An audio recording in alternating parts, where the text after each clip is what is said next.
Hello, everybody, and welcome back to another episode of Phil at the Movies. I'm your host, Phil Walsh, and on this special Halloween-centric episode of the show, I thought it would be appropriate to cap off spooky season with a celebration of a film that turns 35 years.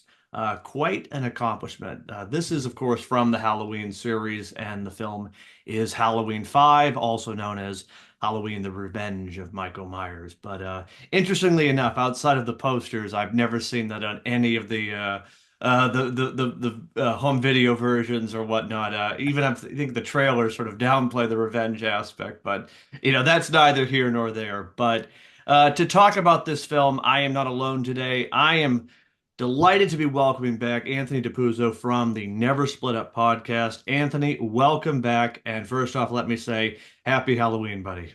Ooh, happy Halloween. I'm so happy to be here. I always love talking Halloween with you, so this is going to be a good one. Well, that's the thing. I know we have a good time with this. It's sort of becoming like an annual Halloween tradition. Last Yes. year we did H2O, so it's fitting that we're doing it this year. But before we get into it, how has your spooky season been thus far? I mean, we're recording this a little bit before Halloween, everybody, but uh, given that we're now 8 days into October, how has the season been for you thus far? It always goes by too fast, but here in by at the Jersey Shore, it's finally getting that like chilly, spooky vibe. So it's nice, cool weather now. I'm trying to get in as many spooky movies as I can. I've been slacking a little bit with my decorations this year, but I'm getting there. I'm getting there. But I love it. It just always goes by way too fast for me. So it's a bummer, but I'm loving it. I'm loving it. Oh, hey, that's the thing. It's one of those things you wait all year for it, and then it's like before you know it, November Yep. 1st. So I am savoring every moment of this year. And again, for those watching this on YouTube, you will certainly notice some real great decor on Anthony's screen, particularly the life-size ghost face, which I have to say, as someone who owns a life-size Michael Myers, I can respect that. It's So, very fitting for both of us to have a Michael Myers and a ghost face. exactly. No, honestly, if I could have fit it in this room, I would have. But like I said, there's always so much space, and I don't want to scare the viewers at this point. But then again, they're probably already on edge. So, we'll carry on. But today we are going to be talking about Halloween 5, and certainly we'll get to your thoughts and take on it, Anthony.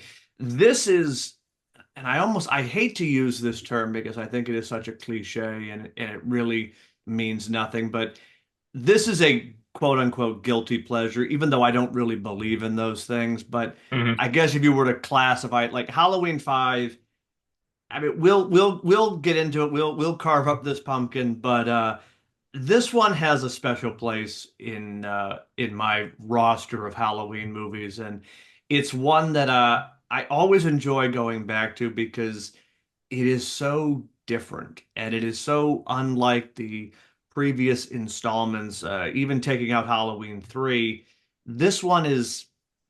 Some have called it the black sheep. Some have called it the forgotten stepchild. Others have called it a misunderstood masterpiece. Others have called it just a dumpster fire. So, like, I mean, it's really across Right. the spectrum with this particular movie. But before we get into it, I will just give a rundown about the plot if you have not seen it. But I'm guessing if you are watching this show, you probably are familiar with the Halloween series, given that it has been a frequent subject on this show. But the plot takes place 1 year after the events of Halloween 4, and Jamie Lloyd, the niece of Michael Myers, is now confined to a children's psychiatric clinic in Haddonfield under the care of Dr. Loomis. We can put that all aside, and discuss it in a moment. But Michael, of course, has survived the events of Halloween 4 and has gone missing for the last year, and somehow has a psychic connection to his niece, and Dr. Loomis is hoping to take advantage of that in order to capture Michael and stop his reign of terror once and for all. That is the basic setup of this film. It is known for introducing elements that would become extremely controversial to the series, notably the cult of Thorn, or in this film, it was just the mysterious tattoo and the mysterious man in black, which again, these were ideas that were inserted along the way in production and certainly created some creative challenges, shall we say. But that is the setup.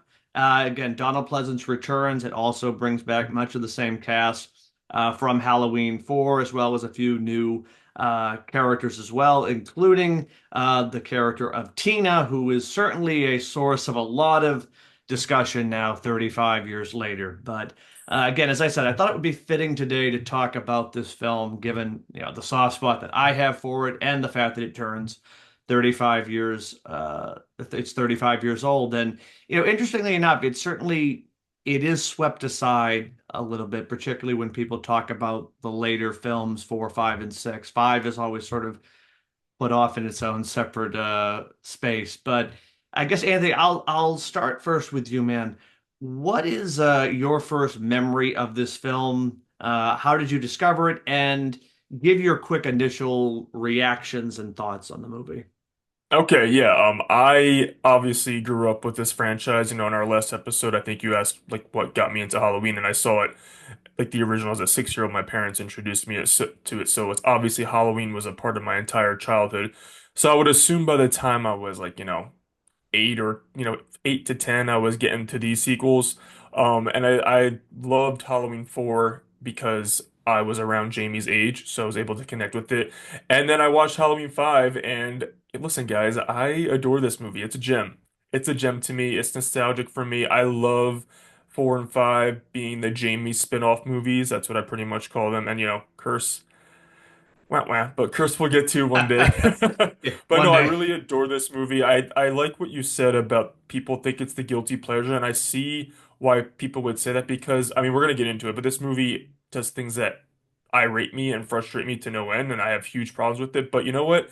To me, it's not even a guilty pleasure. I just plain old love this movie. And when I watched it, I wasn't around, like, I didn't see the internet where everyone has, like, at everything, like, hate or love. I just was a kid and I watched them. Like, this was a great, creepy Halloween installment with Jamie Lloyd. Obviously, I hated what it did to a certain character that still, pierces my heart, but I'm sure we'll get into all that. But overall, yeah, this is a great Halloween installment, and I don't understand people who have it in last place. I didn't. Phil was on our episode last year, Never Split Up podcast. We did a Halloween franchise ranking, and you put it at number 8.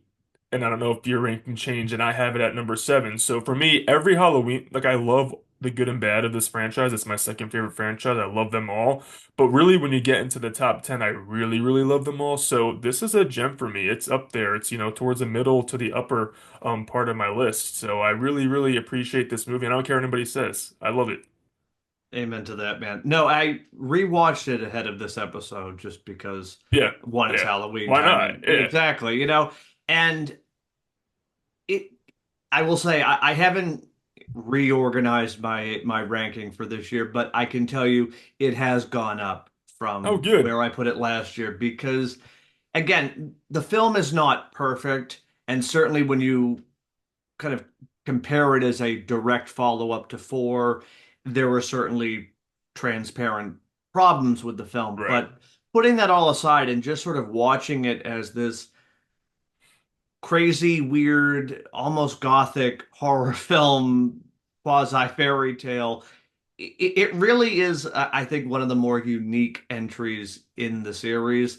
I have to say, as a kid, again, as a kid watching these movies, you All know, right. figure that out, what you will, everybody. But I actually thought this version of Michael, played by Don Shanks, I thought this was one of the most terrifying versions of Michael outside of the original one. And maybe it was just because, Don Shanks is a big guy and he looks imposing in the suit and with the mask. And Hmm. that's another thing. I know people have a lot of issues with the mask and kind of, with the way the Yeah. collar, but I It's don't know. I just again, it's all part of the sort of the weird charm of this movie. And again, as I remember, like as a kid, I was totally unnerved, like just the way Same. Michael's creeping around in the barn and just even like around in broad daylight in this film, which again is sort of a nice callback to the original film. And I mean, probably the biggest thing, Donald Pleasance is just on a whole other level in this film. I mean, like So unhinged. there is the script everybody else had, and then there's whatever Donald was doing, and like I said, it just works. You know, he never turns in a bad performance in these films, and he certainly elevates any material. But it's such a it's like in many ways like peak unhinged Loomis is what you're gonna get in this 100%. movie, and I don't know, it just works from like using Jamie as bait, which is like Oh my probably God. time to take away the medical license, Dr. Loomis, and but even then like him going mano a mano with Michael at the end and just like bludgeoning him with a 2x4, like it's just it's such a zany out of the box movie.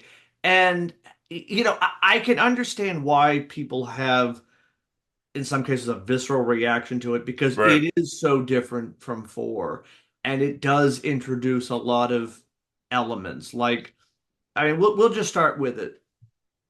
This movie sort of presents a psychic connection between Michael and Jamie, which is sort of introduced early on in the movie. It kind of resurfaces near the third act, but it's one of those ideas where like I can see where they were going. It almost feels like a Friday the 13th callback or Nightmare on Elm Street, but it's never really given enough to marinate. And you sort of wonder like, okay, was this like an idea from another version, another script that just sort of Right. got left over? What do you make of the whole psychic connection?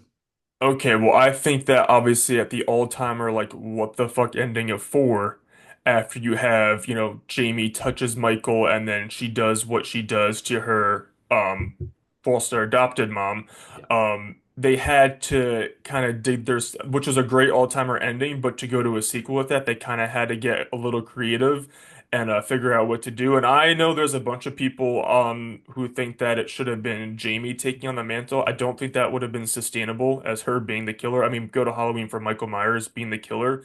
And I actually never had a problem with what they did with her in the beginning of five, having her be in the psychiatric hospital and having her be have this weird connection to Michael and feel things and the thorn curse.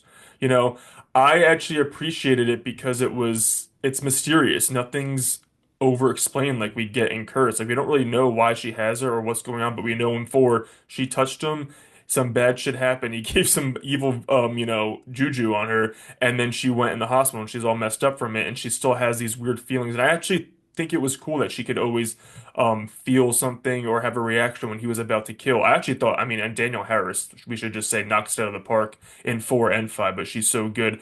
But I never had a problem with it. I actually appreciated that they don't do anything crazy to explain these outbursts and connections that they have. It's just part of the movie, and I thought that kept it nice and mysterious, and I actually just was like, oh, I'm along for this ride. I like it. Don't give me answers because once you start trying to explain yourself, it's gonna make even less sense. So I'm all for it. I'm all in.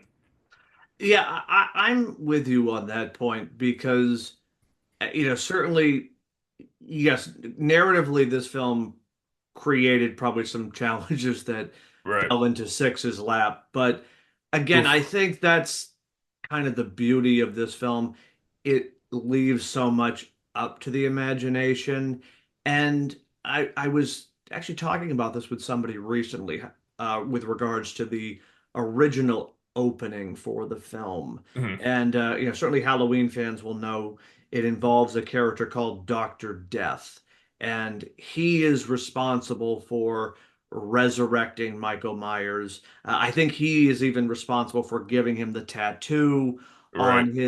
on his wrist. So, it's definitely it's kind of a fascinating what if because you can kind of see with that opening where they were going with regards to like the mystical psychic Mhm. connection and almost like magical powers. And like on the one hand, okay, that's kind of cool because it does explain a lot of the other things, but then like you said, it does create other challenges where you're then saying, okay, well now we've got this explanation. It's some weird guy in the woods who's like practicing black magic and Right. satanic. Like it just sort of again creates more questions than answers. And I always took the opening of this film to be almost a callback to The Bride of Frankenstein with the old man in the woods Yeah. who finds Michael and sort of nurses him back to health. I mean, again, put aside your questions like why is this guy doesn't know who Michael Myers is, but that's again put it aside. I kind of like that because there is sort of a Frankenstein esque vibe with this film, even right down to the redesign of the Michael Myers house, which I know was a big source of contention for people. And like I'm guys, I'm going to be on both sides of the argument on this film because like Right. I really can see both points, but I don't know, it's one of those things. It doesn't really bother me because like I'm looking, it works in this particular story. But what do Okay, you? yeah. So as far as the opening goes, if you guys, I don't know if it's the Scream Factory, 4K, whatever, but you can watch it if you Yeah, want, because I have the Blu-ray and I have watched it. I do prefer the theatrical, like the actual cut, just because again, it just that goes a little bit too much into the, whatever the magic of whatever's going on really with Michael. And again, I'm someone who is less and less is more, like go back to the OG, don't give answers, and that's actually what I think they succeeded with in five. They introduced these things, but they didn't give any really cutthroat answers, which again, I'm like, just leave it mysterious, have it.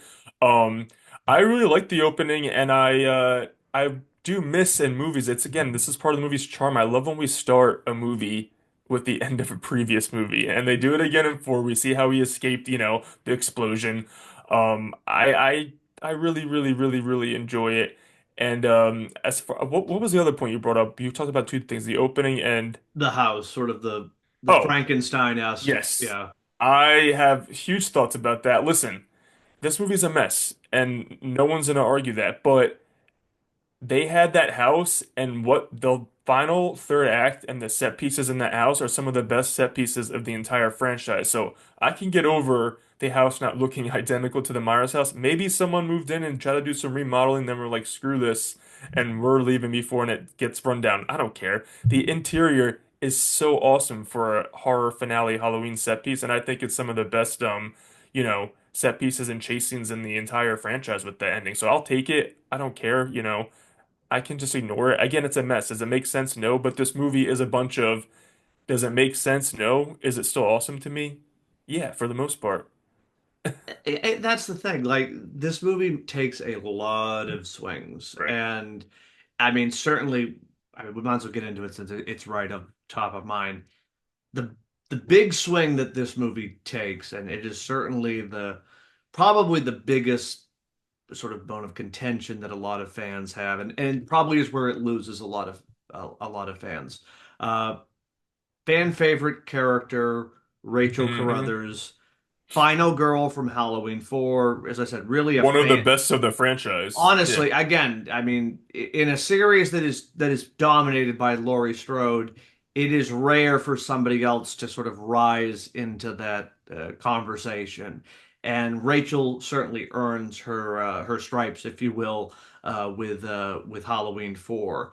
So as I said, the film makes a real bold decision. And again, spoiler alert if you have not seen it, but I'm guessing if you are watching and listening, you have seen it, so you're along for the ride.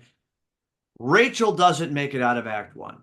She is killed off at the very beginning of the film by Michael, and that's pretty much it. She pops up in the third act as a dead body, but Rachel is sidelined very quickly, and we can get into Tina in a bit. Oh yeah. But I'll start with you because I know you have a lot of thoughts on Rachel. So Yeah. yeah, let it rip, buddy. Let it rip.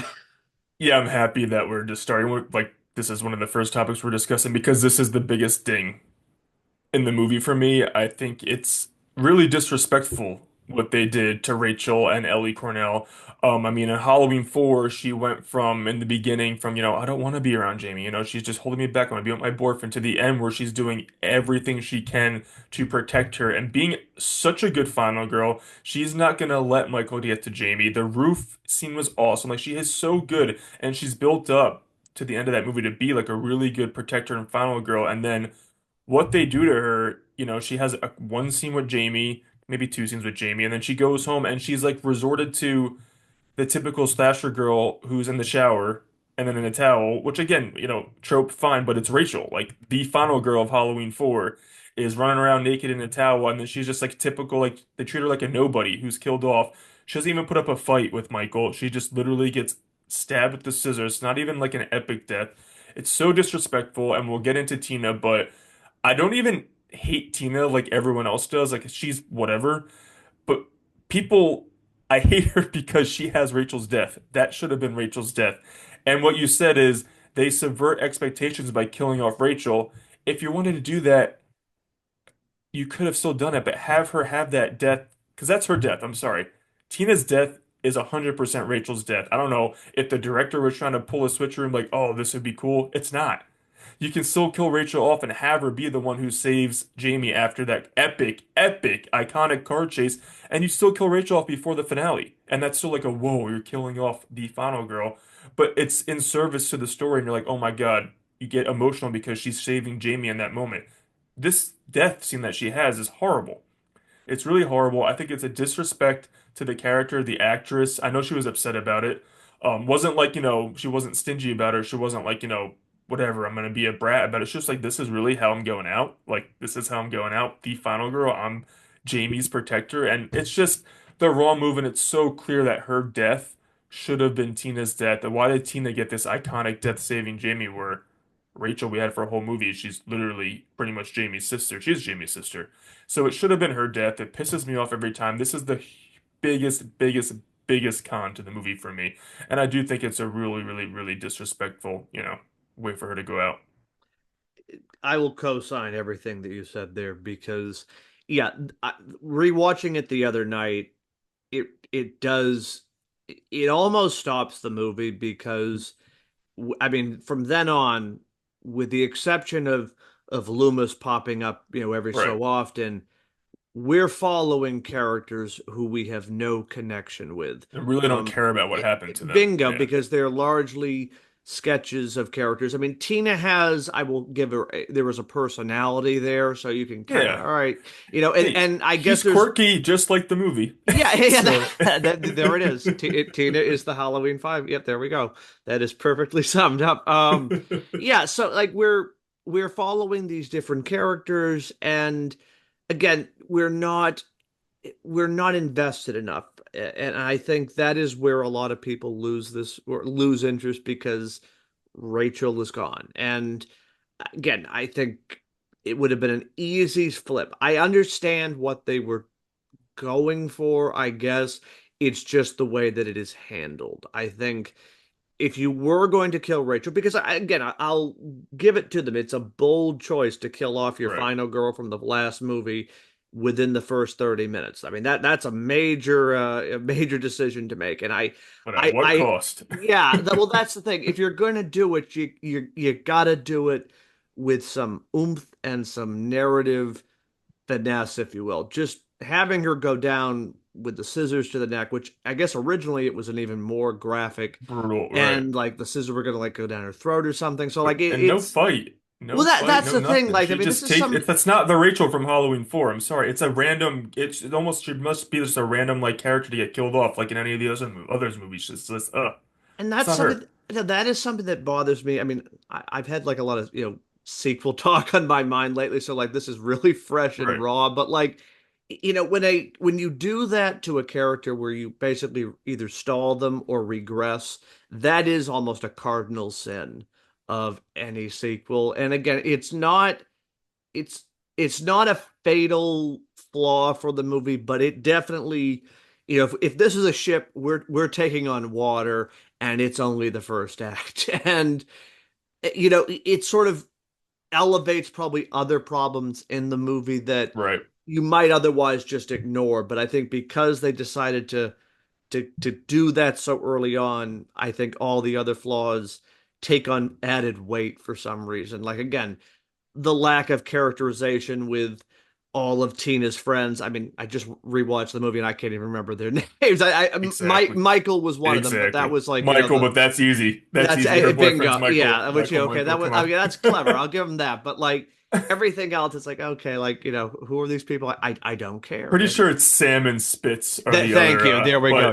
but Better memory than I have. but that's just because I've seen this movie 1,000 times. But going back to it, I think the way to sum it up, Rachel's death, is we feel her loss after her death, but not in an emotional way, in a frustrated way. And that to me is a huge issue. Whereas if she had the Tina's death, that would have felt be giving me the emotional impact going into the finale with Jamie. After her death, I'm just really angry. That's every time I get so angry. I'm like, why? It's so clear what should have happened. But hey, it's the biggest flaw of the movie for me. It is a huge deal for me, but I do, taking that out, I still do, I love this movie. But yeah, I'm just like, what were you thinking? And I think it could have also been because it just makes no sense because Jamie goes to the tower farm to the party. She's having the, Tina, I gotta save her. Imagine if that scene was replaced with, Rachel, I gotta go save Rachel. It would have been like so much more like, yes, like emotional. And I'm not saying I don't like Tina, but it would have made so much more sense for her really to be urgent going after Tina. It's almost like after Rachel dies, it's just like Tina just takes over as a Rachel. I'm like, oh, I didn't realize that they were this close out of nowhere. Like, I'm like, okay. But it would have been like Jamie running to Rachel to save her, and then Rachel again running through that cornfield after Jamie after the car. It would have been iconic and so satisfying. Her death would have broke my heart, but now it just makes me angry. There's the revenge of Michael Myers right there. Yeah, Um, come on. so we'll go to a pause. We'll sort of do like a balance, everybody. We're gonna do a critique, and then we'll try to balance it with Okay. some positivity. Um, Okay, I like it. I like it. Something that I really love about this film, and you get a little bit in Halloween 4, but otherwise it hasn't been since the original, and that's the presence of daylight and Michael Myers. Say what you will about the director Dominique Autun-Girard, but he had an eye for setting and location. And with the way the camera moves in this film, I really felt there was almost a maybe not a direct kinship, but a lot of vibes that drew back to the Dean Cundy era of Halloween. And again, not to say that there aren't those moments in Halloween 4, but Halloween 4 sometimes feels a little more static, if you will, with regards to the way the camera moves vis-a-vis Michael.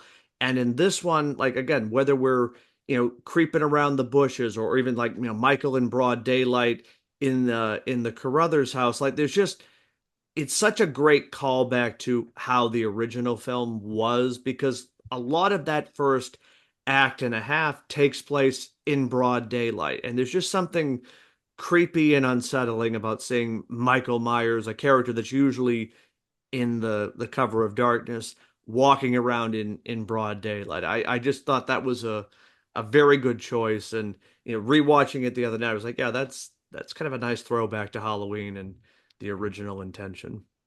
No, I agree 100%. You can't, you know, this movie is very well directed. You can't say that. The camera works awesome. Whether or not you agree or like the plot decisions and storyline, that's something else. It's so well directed.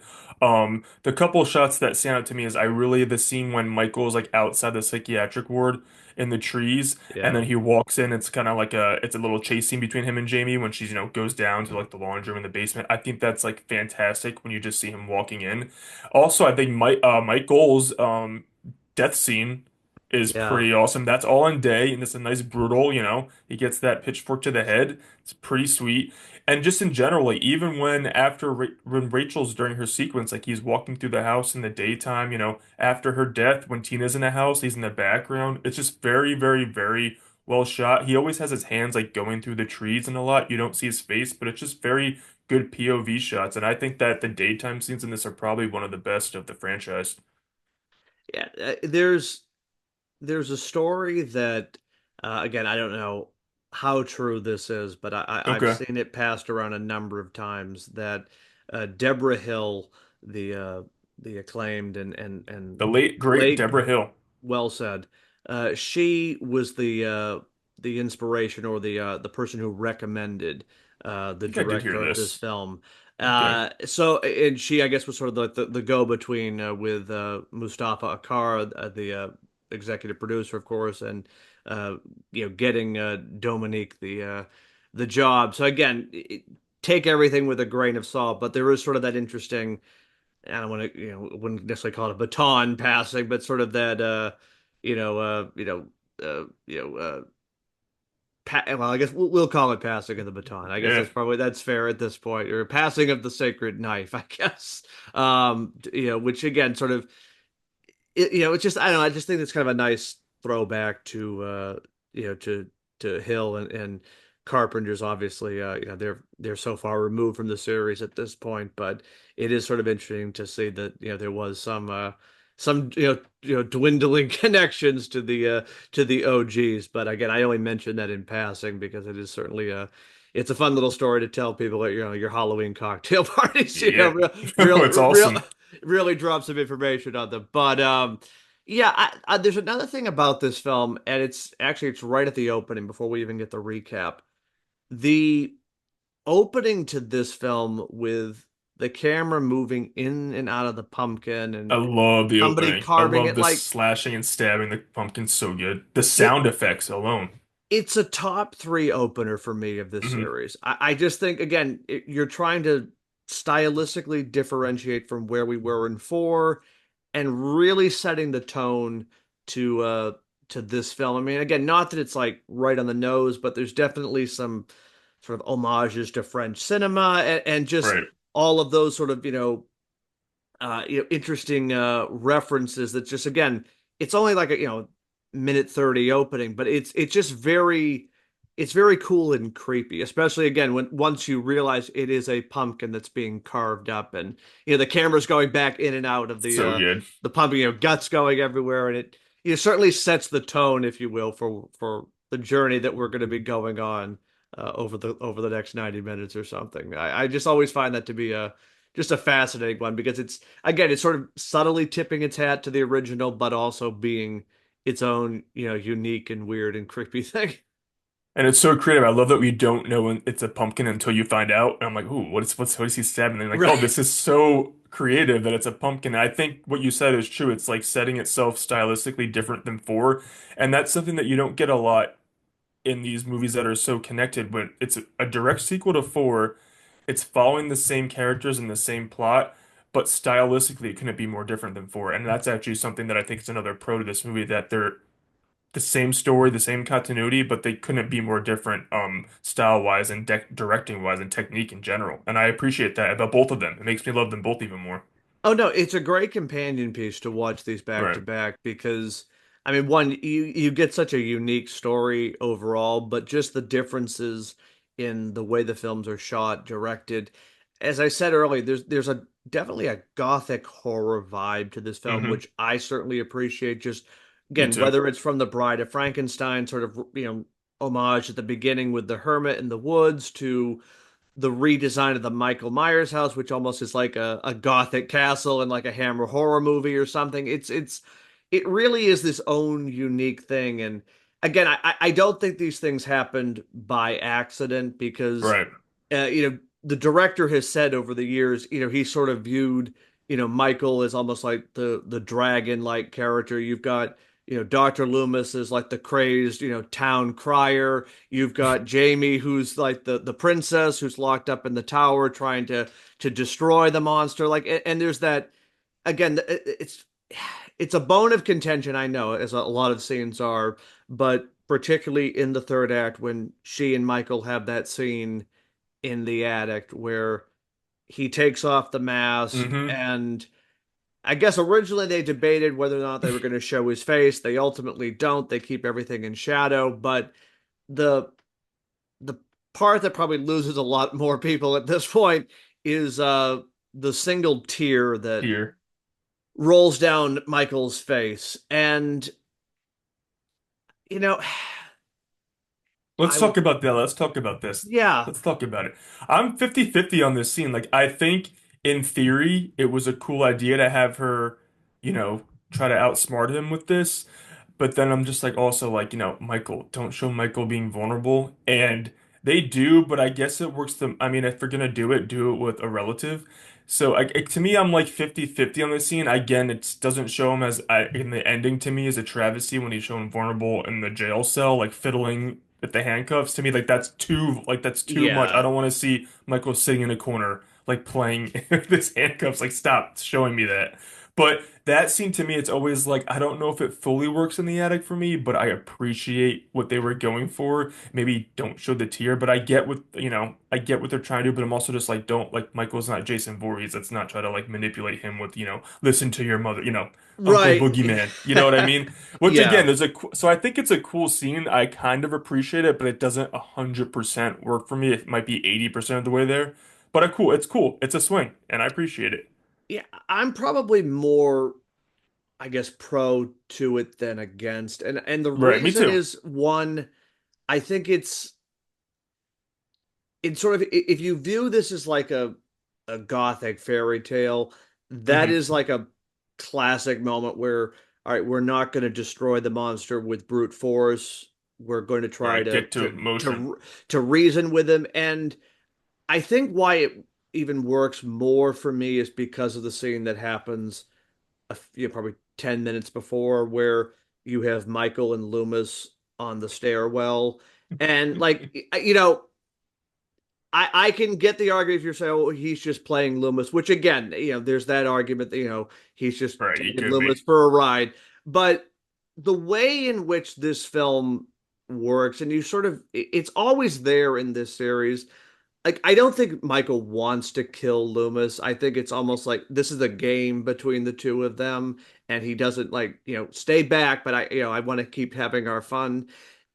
The way this film works with Loomis sort of, reaching out and like telling him to go home early on when like they're having that, Right. scene in the woods where, Loomis knows Michael's there, but he doesn't see him. And I do like that scene a lot. I really yeah, like go home, Michael. yeah, She'll be waiting for you. bingo. Like, I think you have that, and then Loomis, maybe naively, but almost like there's that moment, like the wheels are turning, like, okay, maybe he's like, maybe he can help me. Like there's always that sort of weird line. And this film, I Right. think, kind of toes it probably more so than the other ones that, I guess if anybody who could, potentially help him, it would be Dr. Loomis, given that their relationship. So like, I think all of that combined sort of makes the tear scene, I guess, more tolerable for me than, I guess, if it just happened in a vacuum, I'd be like, oh, that's kind of weird. But No, I agree. I think we have There's enough of a, build up. There's yeah, some build up. there's a Yeah. payoff to it. Like I said, it is questionable. Like I said, I don't think we want to see Michael, sobbing or, going full No, Jason, no, but like no. it's, again, in sort of the weird nature of this movie, it's one of those things I can let it slide more so I than, agree with that. And it doesn't overstay. I think that gets a pass for me because it doesn't overstay its welcome. I like how it ends when he just like, screw you. No, and he throws, right. whatever the coffin. And he's like, all right, back to business. That's scary to me. And I'm like, oh, Jamie, run. The first time I saw him, like, girl, you better get out of there because he's gonna snap soon. And of course he does. Yeah. So I think it's because it's quick and it's a cool swing. So I would say 80% there for me. Just to go back to, I mean, Donald Pleasance, Yeah, the let's man, talk about Donna. Yeah. because he goes so unhinged, and it's like I think Daniel Harrison interview. It's really disrespectful. He's like, yeah, I can smell the bourbon like every day, which is awesome. Like that's the Loomis in this movie. It's awesome. I love it. It's just hilarious to me these sequences where he's like. I get he ultimately had a plan to trap Michael, obviously in the end with the cage, the net Yeah. came down, but he's just like almost like if the child dies, she must die. Like, it's like No, he doesn't whatever, give a like the shit scene's just anymore. like come get him. Like, dude, his knife is right there. Like, what are you doing? No, And then the beginning of the finale, he's like taken out quick, and the poor cop, but he's like, the cop's gonna get killed right away. I'm like, then Jamie's left alone again to fend off, all because they locked her in this house. I I'm like, know. oh man, Dr. Loomis might have to be in jail after this movie. No, seriously. Like, I mean, any other It's so horror hilarious, character, but it's like awesome. I love it. I love that's the it. thing. Like any other horror character, you would be like, "Oh my God, just what a Well, I terrible would wish for person." his death, but it's like, no, it's It's Dr. Loomis. Loomis. No, Like, that's what are again, you and doing? that's I Yeah. think a credit to Donald Pleasant. Like he just, even when it goes into like batshit area, like he just makes it work. And again, that's a testament to him as an actor. But yeah, he is on a whole other level in this movie. I mean, just from again, taking Michael with a 2x4 to the point he has a It's so stroke. good. Like I I mean, love how he falls on top of him too. That to me is oh, so poetic. That scene, it's like chef's kiss. That so I do appreciate that. it makes me wish that they, in some ways, that had been the end of his story. I mean, yes, he Mhm. does come back for, he comes back for I some. agree, and Like again, it's he wanted to leave the series at this point. I think that would have been a perfect way for him to go me out, too. instead of what happens 5 years later. Oh, But it would have been the better way for this little two spin-off thing to end than to Curse, but whatever. We'll get to Curse one yeah, again. well, Obviously, guys, I'm not like it's Halloween 4 and Halloween 5, and then Curse is like whoop, yeah, really down there. But we're in the same yeah, place. I agree. And just again, another sh I think Daniel Harris, say Yeah. what you want about her. I think her performances in 4 and 5 are like some of the best child acting I've ever seen. Like her fear and panic and screaming in 5 when she's running away from the car and she's in the house when Dr. Loomis is she's like, no, like stop, like what are you doing? Like please. She's so damn good in these two movies. She's excellent. I always go back to this. I don't know why that. First of all, I always wanted a cornfield scene, and we finally get it in Halloween 5, and it's a car chase. I remember the first time I saw that, I was like actually on the edge of my seat. It's so well directed, him chasing them with the car.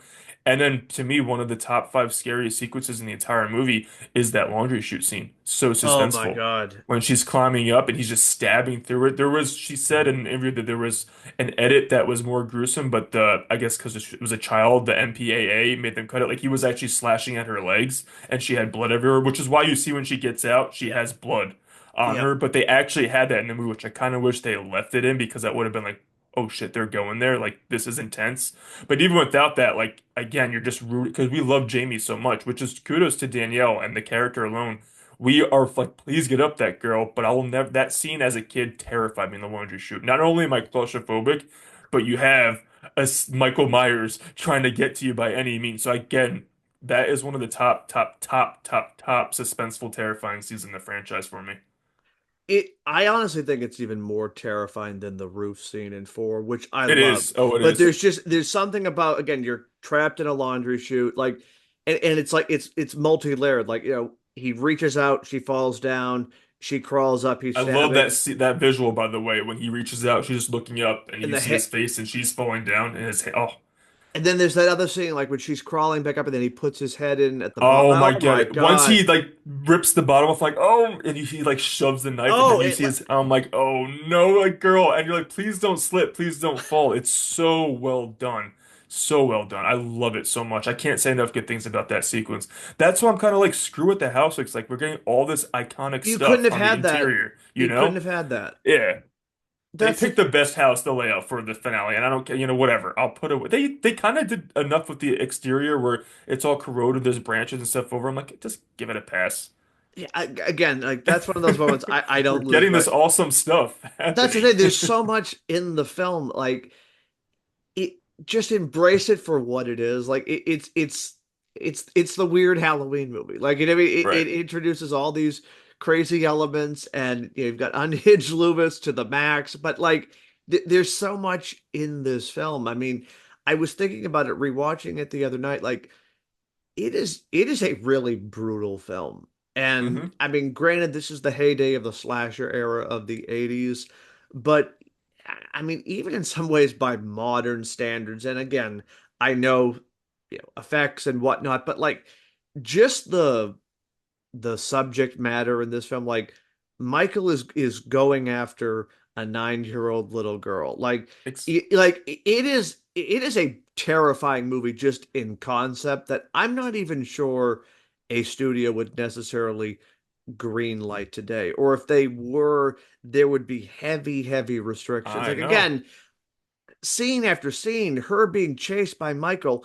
in the laundry chute, the scene in the attic with the coffin. Like, I, I I, mean, Billy is like a second away from being demolished by that car. Like yeah, it's I mean, like, you know what I mean? Like, I mean, Rachel getting the scissors, like, to the throat. I mean, I just, it is such it's such an aggressive film that, like, yeah, I'm not saying like we've gotten soft because I mean certainly there are films like Terrifier and that whole franchise, but right, but I like mean, there's just something about because I think maybe it's a Halloween film, and not to say like 2 and 4 beforehand weren't um pushing the envelope necessarily, but this one really does feel like they were going for broke. I mean, the rumor is they had an X rating for the first cut of this film, which would make I sense believe it. given the Right. the scene with the her leg and whatnot.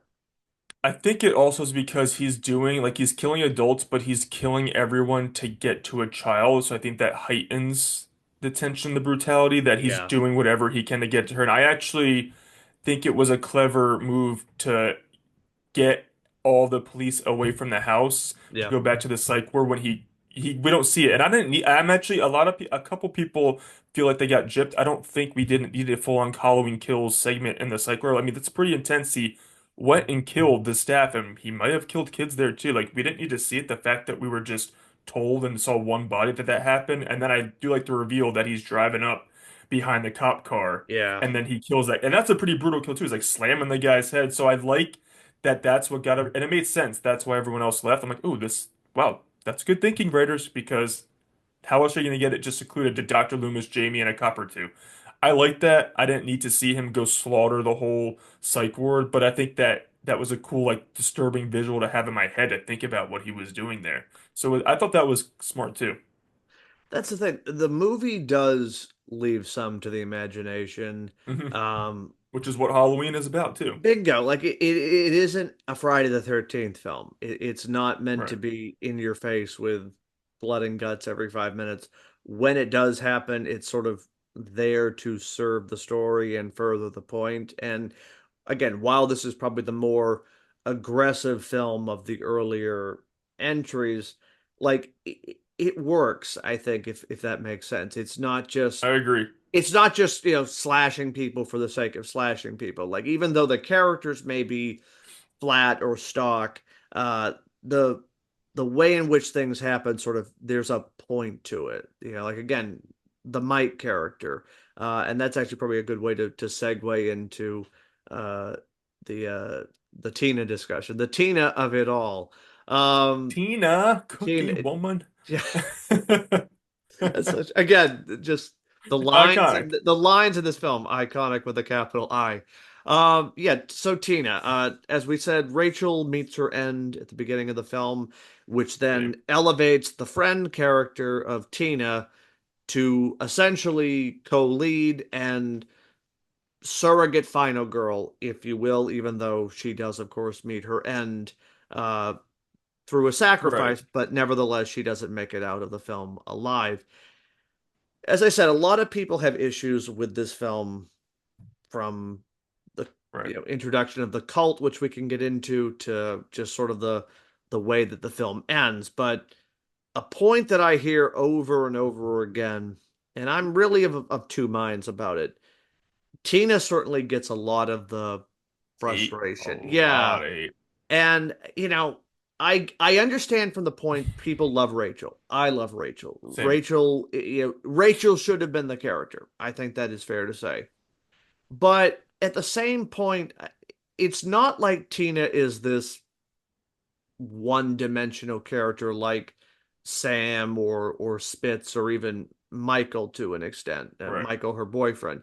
Like she does have a character arc. She goes from being this self-obsessed party girl to ultimately sacrificing her life to save Jamie.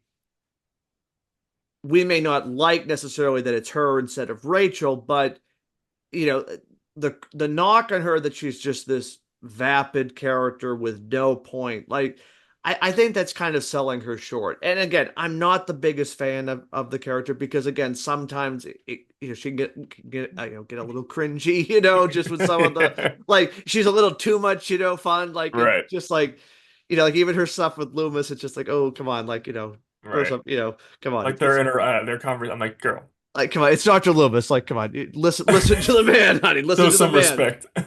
But No, I agree with you. I think that first of all, the actress I think does a great job, and I think I mean, it's not fair to her because people hate her, like you said, because it's not Rachel, and I kind of like I get that point, but she does a fine job. Yes, she makes some dumb like the characters make some dumb decisions, like when you have Jamie like pretty much like on the verge of like going into cardiac arrest, begging you not to go to this party. Like, Tina, and please. she I'm like, leaves. girl, just fucking skip. But I get it. We need to get the plot moving to get to the Yes, party again. So I don't hate her nearly as much as I actually just like her. I like quirky Tina. She's quirky Tina. I like her. It's just she's not my final girl, but I do like that she steps up to the plate when it matters. And she smartens up, after going in that barn, and I guess she's forced to because the dead bodies are literally thrown on her. So again, she's not really smart until she literally it's thrown in her face and she has to go right. into survival mode. But hey, when it's time to clock in, she clocks in. She's run, and again, I think that the actress when she's running after she's running after Jamie in the car. She's not getting chased the entire time. She's going into danger. And her scream when she's like, Jamie, I think she does a really good job in her final 5 minutes of screen time, which is, arguably her best moments in the character. And I think her build up to that, like, I agree with you that she her evolution in this movie is great where she ends up. And I do feel bummed, not as bummed as I would felt if it was Rachel in that scene, but I am bummed when she goes. I'm like, oh, like you did a good thing. You really helped out Jamie. She went out of her way and she proved herself in the movie. So at the end of the day, I'm a Tina fan. I like Tina. She's all right. Yeah, I don't and dislike her. Yeah. yeah, no, like I mean, some people like it's like they've made it It's their whole really bad. person. Like the worst Yeah, character in the entire franchise. I'm like, there's no way. let's Have you talk about the seen? let's talk about the Rob Yeah. Zombie films. Oops, Let's I'm talk sorry.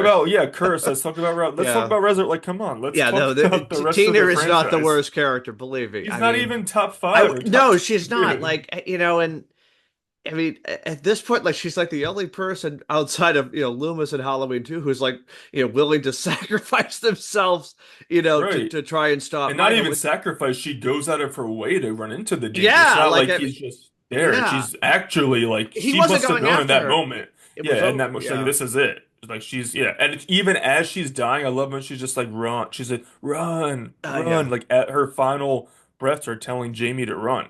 yeah. And I think, that's cool stuff right there.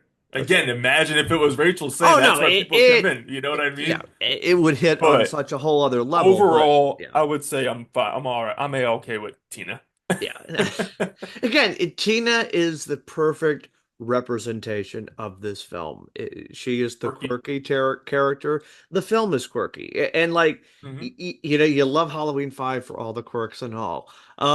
One of the great quirks of this film is the introduction of the Man in Black, Okay. Yeah. and talk about a rabbit hole that gets created in this film that we ultimately discover in Halloween 6, which again, this episode is not about Halloween 6, so I know. It's say hard not to. Yeah. everybody save, your powder for another day, but this film does introduce early on another character, a mysterious man in black. We have no idea who he is. He wears a black hat, a duster. He's got boots and spurs on. He arrives in Haddonfield and he pops up at various locations, the Myers house, the Carruthers house, and ultimately at the end of the film, he is responsible for, hold on, everybody, busting Michael Myers out of prison.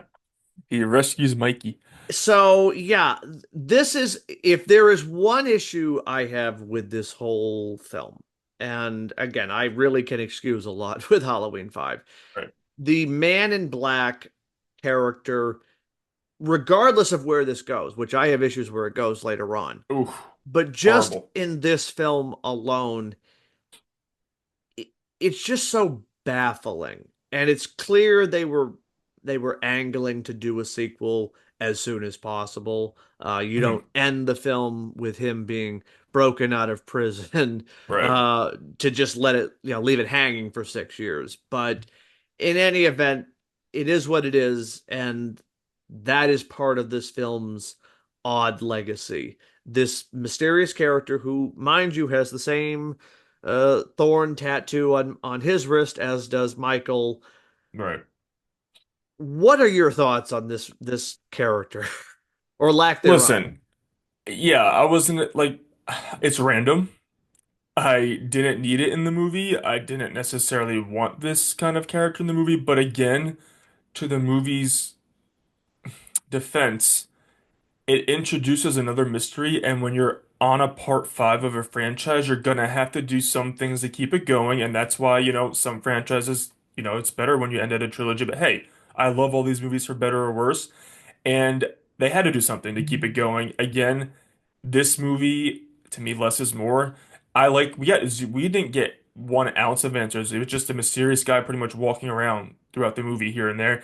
And to me, it doesn't hurt the movie like Six just to me like demolishes that movie where we get every single answer like an open book. We get nothing in here. We just have a mysterious guy like walking around who we assume is somehow affiliated with Michael or going to be affiliated with Michael. We don't get any answers. So I kind of forgive it because it's just a random like who the hell is this guy? And throughout the entire movie, I'm just like, okay, who the hell is this guy? So I forgive it at the end when he breaks down, like, okay, like was it gonna be like them tag teaming the next one? Obviously, we get to the next one, we find out what it is. But for this movie, I kind of do forgive it because it's just adds to the mystery and the lore without giving any answers. Do I need it? Was it necessary? No. Was it random as hell? Yes, but I kind of forgive it because it's kind of like, ooh, I'm a little intrigued. Um, and yeah, thorn tat. I mean, if you guys see, I have the thorn tattoo on me too, so I'm like part of the cult. There, So let's well, go. Let's go. oh, there we go. Okay, well, we got some news made on this show tonight. There we go. But yeah, it doesn't bother Yeah, me that much. It's just it's weird and mysterious, but again, this movie is weird, so I'm like, all right, yeah. No, I'll it, play. it it makes sense that they're going to throw some kind of wrench into Right. everything. Um, yeah, you could take this character out and it doesn't change the plot necessarily. At Like all. it really is just there as sort of a mystery box, and it's clear that they were going to save this for another film and another director, which is again, when you're at part five in a horror franchise, if you look at where Friday the 13th was at this point. Mhm. Not quite Nightmare on Elm Street, but again, you know, you have to start reshuffling the deck, so to speak, because otherwise it gets it's stale. I mean, with Halloween, you have a very, and I mean this with all love and sincerity, but you have a very thin concept, and so when you're Mhm. getting to part five, well, then you've got to start finding other Spice it ways. up. Yeah, and so like I have to. It is definitely a choice. This guy, the Man in Black. Clearly it was not given a lot of forethought. But then again, this film was rushed right into production because of the Right. success of Part Five. Maybe another year might have ironed out a few more things, but at the same point, you said it best. It's all part of the wacky, wonderful world Right. that is this film. I mean, for a movie that is the fifth entry in a popular horror series, I am amazed that this one does not get talked about enough as I think it should. Like people talk about four, rightfully so. People talk about six. Ugh. Like it's sort of it's not that this is really a trilogy per se, though it Right. does Kind of sort kind of of is though, yeah. yeah, it's its own unique thing, but I feel like this one is sort of the forgotten entry where people, oh yeah, four, then they talk about six because of the cult, but nobody ever really thinks of the piece that got us there. And for me, I have such a love for this film because Me it is too. so weird and just again, I love it when a horror series is willing to take bold swings. I mean, I know you and I are both on the same page when it comes to Halloween Ends as an example. Like Right. You just don't get much bolder than that. And this, it's another installment. yeah, which again has its it has its fans, it has its detractors as Right. as we know. But yeah, this is such a unique entry, and I am hoping that there will be a full on renaissance of this I film. think they're starting to. I've seen people like being like, oh, like I've reevaluated Halloween 5 and it's kind of has some cool things going on and cool ideas, whether it all comes together, but I appreciate it. I've seen a lot of that lately, and people would rather watch that one than a typical, let's do the same thing over and over. We're like, okay, this is at least doing something different. I'm starting to see it. The love's coming. I feel it. 35 years later, 35th anniversary, let's have it come because I'm seeing it. I'm starting to I- see it. It's worth it. I mean, honestly, slow and steady wins the race, I Yeah. guess. But no, it is such a unique film. Again, when you're at part five, you have to think, okay, you're either just going to keep rehashing what you've done, or you're going to try and Hmm. reinvent the wheel a little bit. And again, it's not a perfect movie, but there's a lot in this film that you can definitely take with. I mean, certainly when you put it next to four, four is its own beautiful beast. Like it's just Halloween four Right. is celebrated, but Halloween five, I have just such a soft spot for it. Again, I think it's because it has the courage to say, all right, we're not going to go where you think. Again, it's easy to think today if Halloween 4 was made, Halloween 5, just based on the way it ended, would probably have Jamie being the killer. And, Right. we can, debate whether that, would be a better idea or not, but Mm-mm. I don't think you want to take the innocent kid and make it a, either a Yeah, co I wouldn't have, it wouldn't have been good for me. I don't think. No way. I think the series already saw what happens with Halloween 3 when you don't have Michael Right. Myers. And I mean, if anything, people's reactions to Halloween Ends Right. probably shows why they, I guess, maybe didn't do it with Halloween 5. But like, you don't want to corrupt innocence, if that makes any Right. sense. You know, yeah, I'd rather a complicated final girl over her being turned into a killer all day, every day. Like she's the final girl of the franchise, and I want her to remain that. And it's special to me. I didn't want her to be like, okay, now I'm gonna be the crazy kid running around killing. Like, come on, it'd be a little too hokey. Right. So I put this to you. This is just for creative Yeah, argument. A lot of people talk about timelines and another Halloween right. movie. We know we're going to get something, but just Of hypothetically, course. people say, "Oh, do a direct sequel to 4 because there's Ugh. so much there." 4 to me, well, I'll put it to you this way. Would you rather have a direct sequel to Halloween 4 as it exists, or would you rather have a direct sequel to this film, Halloween 5, that ignores the events of Halloween 6? Okay, yeah. That may have been it was a Yeah, leading yeah. question, but In general, I don't think it's gonna happen, guys. The only reason that we got a direct sequel to Halloween 1978 is because of the original, and that's the only way that can be the most marketable to general audiences. Makes sense. We're not gonna have this isn't gonna happen.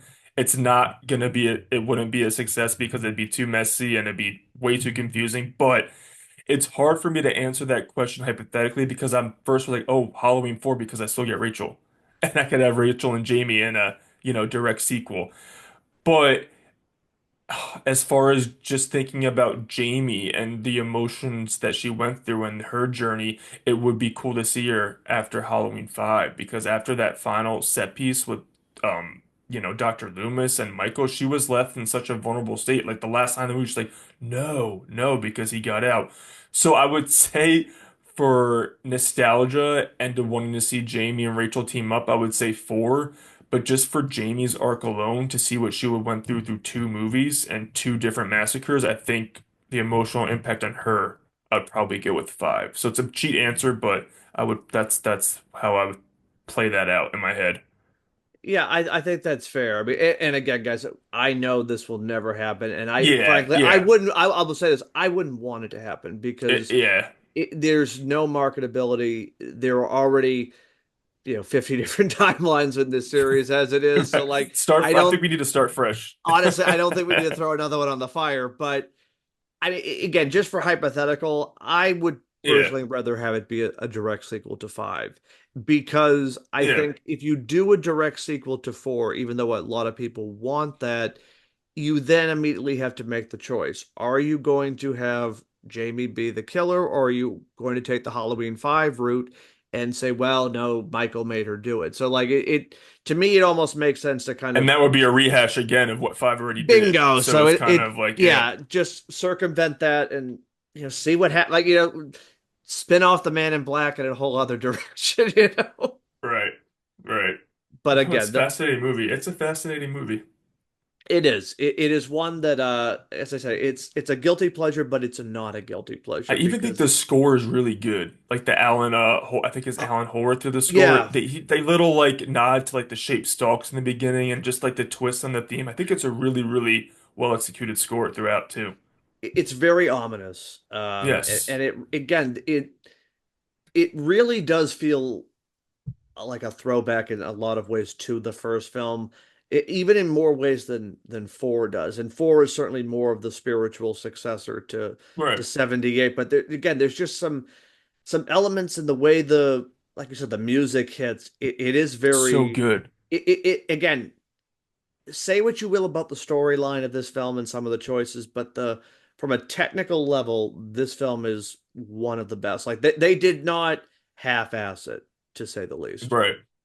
No, I agree. And just for context, guys, like this is my number seven, but Halloween 4 is my number six. So these stand side by side, even in my ranking. And I think that that's a testament to the quality of both. Even I think 4 is obviously just the better movie overall, but it did play it more safe in this one. So, you have the weigh the pros. It's a better Halloween movie overall, but 5 took the swings and they just Yeah. went with it. And I think Halloween 5 might have some of the better sequences in certain scenes overall. So, and then you go to 6 to me, where it just that's the last of my ranking. So these two do like, quality wise, they're right next to each other for me. I love them both. They hold a very special place in my heart. So, No, I mean I grew up with these playing back to back on right. AMC all the Oh time. yeah, the So like memories. Yeah. yeah, there's definitely that nostalgia factor for me. I mean, I think growing up these ones were on more than 78. So to say that Oh wow. again they were always every time I would turn on Yeah. AMC they were always on. So I definitely feel like these were part of my Halloween education, if you will, which again may explain, some of my other, loves for the series, but that's for another day. Um, before we wrap up, Anthony, anything else you want to say on Halloween 5? No, I just think that everyone needs to come around in a little bit. It's a special Halloween movie. It always will be for me. I never, ever, ever had any thought that it was like lower tier in the franchise for me. I love it so much. I mean, happy 35th anniversary. I hope we get, let's get Ellie Cornell and Daniel Harris to do a special, like talk about it. I don't know. It'd be fun to just go back memory lane with these two movies. They're very special to me. They always were. I grew up with them. I was around Daniel Harris's age. You know, when I watch these movies, so it was extra terrifying for me, even in certain sequences. So yeah, I love this movie with all of its flaws and all. It's the quirky Halloween movie, and there's nothing wrong with taking swings when you have a franchise that goes up to 13 movies. So I'm all for it. Again, I will co-sign that because you said it perfectly, my friend. Halloween 5 is a special film, and I hope more people see it. Honestly, make a whole line of action figures, like, give us the Man in Black, give us Loomis with the 2x4, like just embrace it. It feels like this is the one that needs that full on Yeah, resurgence. So, maybe for the 36th anniversary we'll get some, commemorative Blu-ray or 4K. I hope so. I think I actually prefer the mask more than 4 in this one too. Like a little bit. Like they're both not great, but the 1 and 5 I think is a little bit better. Thank you. Yeah, I yeah. 100%. So you understand the assignment. I You get it. You understand the get it. assignment. You get it. You get Yeah. me. No, no, again, it's all about, it's all about, where it affected you and all that. And so I salute you for that. Anthony, where can people stalk you on social media in the best way Right. possible? Yeah, you guys can just follow me on Twitter X at Anthony DePuzzo, and then I obviously do a podcast with my buddy Nolan, Never Split Up Pod. Follow us on all social media. Try to subscribe to our YouTube after you subscribe to Phil's. Yeah, we have a great time, and we can't wait to have Phil back on. We have to plan something. Well, I look forward to that, and I will just say their show is one of my favorite podcasts. I Appreciate I it. I love it when you guys put out new episodes. So if you are a fan of horror films, these Anthony and Nolan are two guys who know what they're talking about, which is not the same. You can't say that about everybody. No shade or nothing, but like seriously, you guys are some of the Appreciate best to that. do it. So keep doing what you're doing. You are killing it for all intents and purposes. But again, thank you, Anthony, for coming back on the show and what is now the second annual Halloween episode. So We got to keep this going. I'm again, excited for next year. We I got to think come up with something cool. I will figure it. Maybe we'll All tackle right. Halloween 6. Maybe. Woo! Yeah. It's gonna Like be I a fun said, one. again, we'll probably have to have alcohol involved for that one. But Yes, please. yeah. But in any event, happy Halloween to you, buddy, and happy Halloween to all of you either listening or watching this show. I hope you enjoyed our retrospective on Halloween 5, the quirky but still lovable entry in this esteemed series. That does it for me today and on this Halloween special. I hope you have a great holiday. I'll be back next week, and we will do this all over again for the love of movies.